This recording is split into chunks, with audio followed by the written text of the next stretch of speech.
Om Sairam. This is Sai Satcharitra, Chapter 9. Effect of compliance and non compliance with Baba's orders at the time of taking leave. A few instances: mendicancy and its necessity, devotees, Tharkad families, experiences. Baba fit sumptuously. How? At the end of the last chapter, it was barely stated that the Bhaktas who obeyed Baba's orders at the time of taking leave fared well, and those who disobeyed them suffered many a mishap. This statement will be amplified and illustrated with a few striking instances and by other matters dealt with in this chapter. Characteristic of Shirdi pilgrimage. One special peculiarity of Shirdi pilgrimage was this, that none could leave Shirdi without Baba's permission, and if he did, he invited untold sufferings. But if any one was asked to quit Shirdi, he could stay there no longer. Baba gave certain suggestions or hints when bhaktas went to bid goodbye and take leave. These suggestions had to be followed.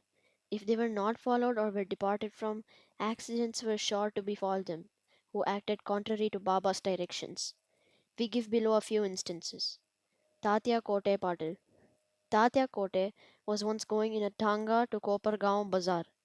He came in haste to the masjid, saluted Baba, and said that he would go to Kopargaon Bazaar. Baba said, "Don't make haste. Stop a little. Let go the bazaar. Don't go out of the village."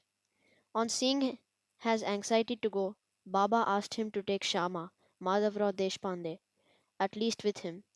Not minding this direction, Tatya Kote immediately drove his tanga. Of the two horses, one, which cost rupees 300, was very active and restless. After passing Savul well, it began to run rashly, got a sprain in its waist, and fell down. Tatya was not much hurt, but was reminded of Mother Sai's direction. On another occasion, while proceeding to Kolhar village, he disregarded Baba's direction and drove in a tanga, which met with a similar accident. European gentleman.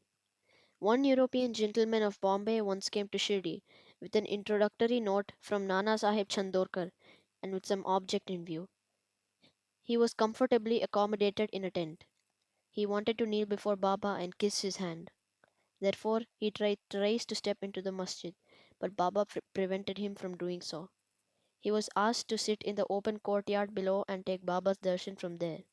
Not pleased with this reception he got, he wanted to leave Shirdi at once and came to bid goodbye. Baba asked him to go the next day and not to hurry. People also requested him to abide by Baba's direction. Not listening to all this, he left Shirdi in a tanga. The horses ran at first all right, but when Savulwell was passed, a bicycle came in front, seeing which the horses were frightened and ran fast. The tanga was turned topsy turvy, and the gentleman fell down and was dragged some distance. He was immediately released, but had to go and lie in Kopargaon hospital for the treatment of the injuries. Because of such experiences, all people learned the lesson that those who disobeyed Baba's instruction met with accidents in one way or the other, and those who obeyed them were safe and happy. The necessity of mendicancy. Now, to return to the question of mendicancy. A question may arise in the minds of some that if Baba was such a great personage, God in fact, why should he have a recourse to the begging bowl all his lifetime? This question may be considered and replied from two standing points. 1. Who are the fit persons who have a right to live by the begging bowl?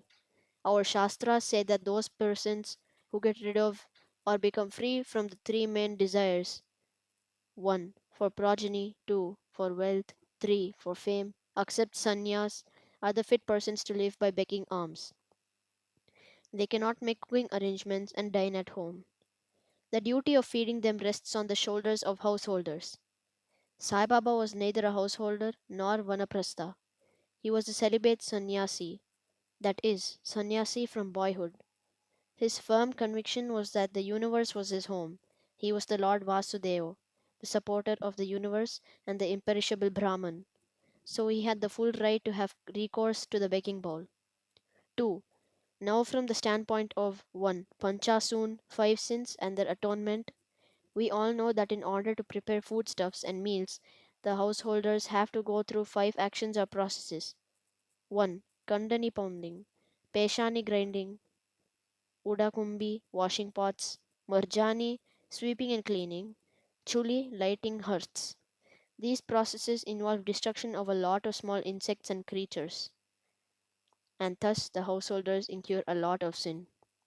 In order to atone for this sin, our Shastras prescribe five kinds of sacrifices. 1. Brahma Yajna. 2. Veda Dhyayan, offerings to Brahman or the study of the Vedas. 3. Pitra Yajna, offerings to the ancestors or the study of the Vedas. 4. Deva Yajna, offerings to the gods. 5. Bhuta Yajna, offerings to the beings. 6. Manushya Atiti Yajna, offerings to men or uninvited guests. If these sacrifices, enjoined by the Shastras, are duly performed, the purification of their minds is effected and this helps them to get knowledge and self realization. Devotees' experiences. Now to return to the other more interesting subject. Lord Krishna has said in the Bhagavad Gita 9 to 26, whosoever devoutly offers to me a leaf, a flower, or a fruit or water of that pure hearted man, I accept that pious offering. In the case of Sai Baba, if a devotee really longed to offer anything to Sai Baba, and if he afterwards forgot to offer the same, Baba reminded him or his friend about the offering and made him present it to him, and then accepted it and blessed the devotee. A few instances are given below. Tarkad family, father and son. Mr. Ramachandra Atmaran alias Baba Sahib Tarkad, formerly a Prarthana Samajist, was a staunch devotee of Sai Baba. His wife and son loved Baba equally or perhaps more. It was once proposed that Master Tharkad should go with his mother to Shirdi and spend his May vacation there, but the son was unwilling to go, as he thought that in case he left his home at Bhandra, the worship of Sai Baba in the house would not be properly attended to, as his father, being a Prarthana Samajist, would not care to worship Sai Baba's enlarged portrait. However, on his father's giving an assurance of oath that he would perform the worship exactly as the son was doing, the mother and the son left for Shirdi on one Friday night. Next day, Saturday, Mr. Tarkad got up early, took his bath, and before proceeding with the puja, prostrated himself before the shrine and said, Baba, I am going to perform the puja exactly as my son has been doing, but please let it not be a formal drill. After he performed the puja, he offered a few pieces of lump sugar as naivedya offering, which were distributed at the time of the lunch. That evening and on Sunday, everything went on well. The following Monday was a working day, and it had also passed well. Mr. Thurkad, who had never performed puja like this in all his life, felt great confidence within himself that everything was passing on quite satisfactorily, according to the promise given to his son. On Tuesday, he performed the morning puja as usual and left for his work. Coming home at noon, he found that there was no prasad, sugar, to partake of when the meal was served. He asked the servant, cook, who told him that there was no offering made that morning, and that he had completely forgotten then to perform that part of the puja, offering naivedya.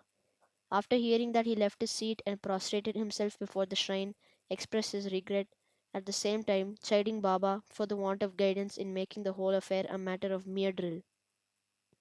Then he wrote a letter to his son, stating the facts and requested him to lay it before Baba's feet and ask his pardon for this neglect.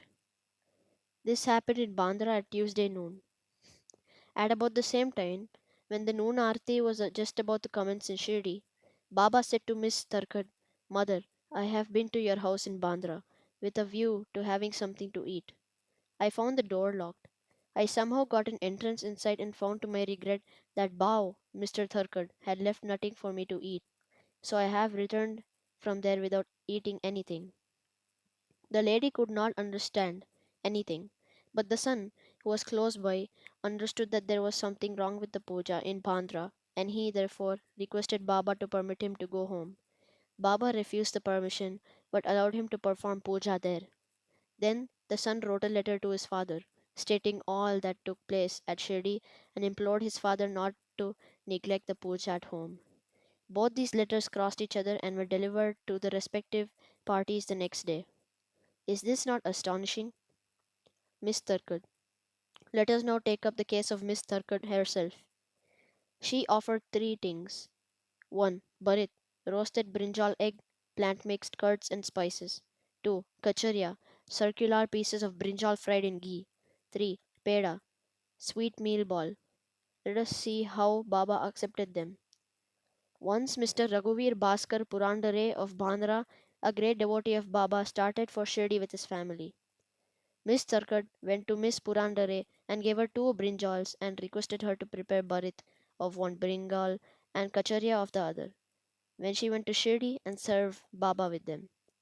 After reaching Shirdi, Miss Purandare went with her dish of barit to the masjid when Baba was just about to start his meals. Baba found the barit very tasty, so he distributed it to all and said that he wanted kacharias now. A word was sent to Radha Krishna Mai that Baba wanted kacharias. She was in a fix as that was no season of brinjals. How to get brinjals was the question.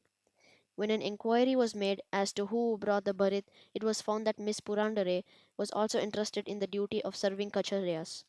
Everybody then came to know the significance of Baba's inquiry regarding kacharias and was wonderstruck at Baba's all pervasive knowledge. In December 1915 AD, one Govind Balaram Mankar wanted to go to Shirdi to perform the obsequies of his father. Before he left, he came to see Mr. Tharkad. Then Miss Tharkad wanted to send something with him to Baba. She searched the whole house but found nothing, except a peda, which had already been offered as Naivedya. Mr. Mankar was in mourning. Still out of great devotion to Baba, she sent the peda with him, hoping that Baba would accept and eat it. Govind went to Shirdi and saw Baba, but forgot to take the peda with him. Baba simply waited. When again he went to Baba in the afternoon, he went empty handed without the peda. Baba could wait no longer and therefore asked him straight, "What did you bring for me?" "Nothing," was the reply. Baba asked him again. The same reply came forth again. Then Baba asked him the leading question: "Did not the mother, Miss Tarkat, give some sweetmeat to you for me at the time of your starting?" The boy then remembered the whole thing. He felt abashed, asked Baba's pardon, ran to his lodging, brought the peda, and gave it to Baba. As soon as Baba got it in his hand, he put it into his mouth and gulped it down. Thus the devotion of Miss Tharkad was recognized and accepted. As men believe in me, so do I accept them. Gita from 4 to 11 was proved in this case. Baba fed sumptuously. How?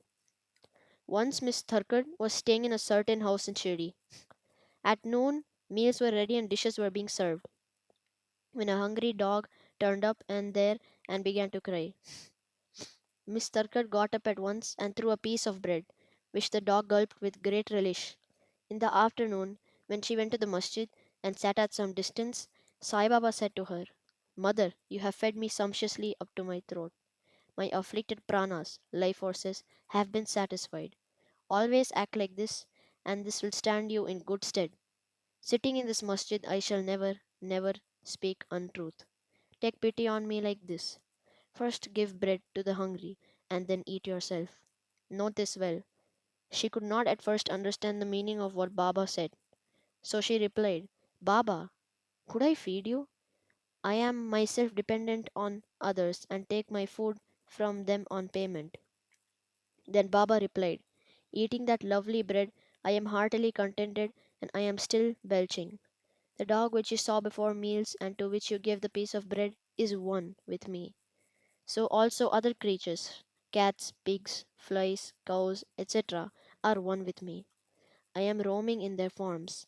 He who sees me in all these creatures is my beloved. So abandon the sense of duality and distinction and serve me, as you did today."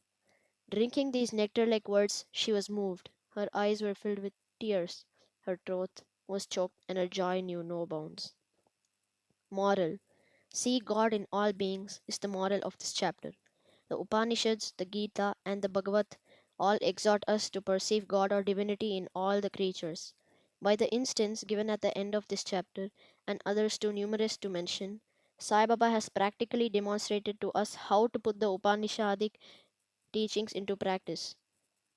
In this way, Sai Baba stands as the best exponent or teacher of the Upanishadic doctrines. Bow to Sri Sai, peace be to all. This brings us to the end of Sai Satcharitra, chapter 9.